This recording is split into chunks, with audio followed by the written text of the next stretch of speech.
Paimon doesn't see anybody. Seems she's just not gonna show up, huh?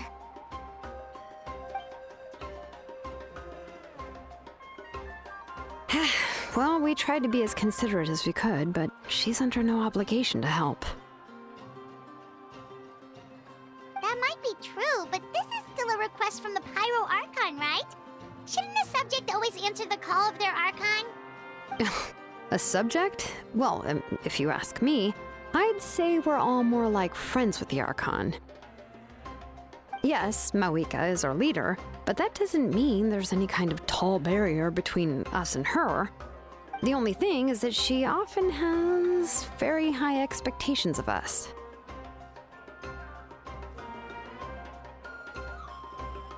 Huh. So even though she's super powerful, it sounds like she's actually pretty down to earth and easy to get along with. Unlike that old hag Granny Eatstily, right? Does she think she can ignore us just because she's famous? You all talk about her like she's some kind of huge deal, but she didn't even bother to reply to our letter! Seriously, if she didn't want to come, she could at least let us know.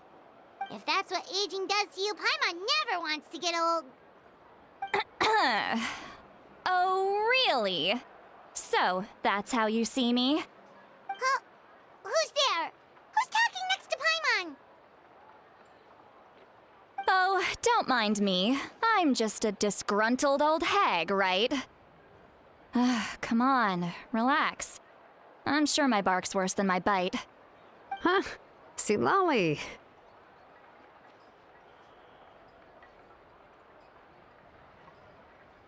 Wait, you're XILONEN? You're Granny Eatstily? Yes, Granny Eatstly. But emphasis on Eatstly, not Granny. You must know this trope from light novels, surely. They use it all the time.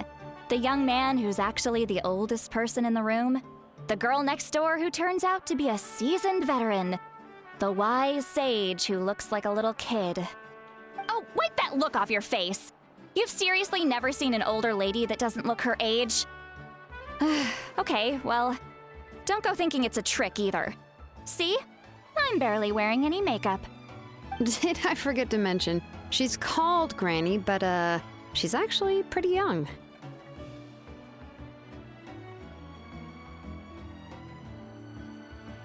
It was an honest mistake. I guess we've just gotten used to it. I'm sorry. So, how old are you actually? What? How dare you? Don't you know it's rude to ask a lady her age? Paimon really didn't mean to offend you, it's just that, your case seems really unique. Oh, Paimon just wanted to apologize, but now she's putting more and more of her foot in her mouth.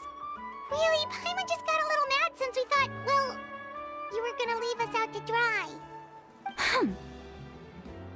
It was my idea to invite you here, XILONEN. So if you're upset, you can just take it out on me. All right. I was only joking. I didn't mean to chastise anyone. There's really no need to take all this so seriously. If anything, I'm gonna feel awkward if we keep this going. I received Kenichi's letter and was planning to attend this meeting. Since I had already decided to come, I figured there was no need to draft a reply that simply said, "Understood." Besides, just showing up is the most important part, no? But, of course, it's also natural for people to get held up by one thing or another as they're trying to leave the house. It certainly was a bit awkward to see that everyone else had arrived before me. At first, I was thinking of quietly sneaking over, but since you were already here waiting for me, I started to think about how I should phrase my apology. Only to hear you all talking smack about me. Anyway, that's the whole story. Honestly, it's not like I owed you an explanation anyway.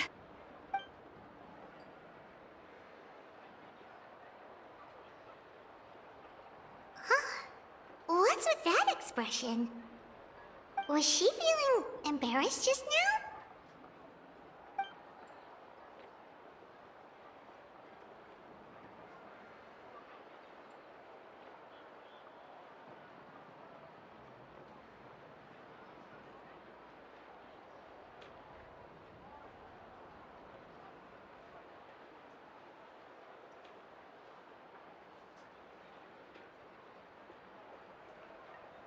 When the Masters of the Night Wind say they struggle dealing with her, I wonder if the feeling is mutual.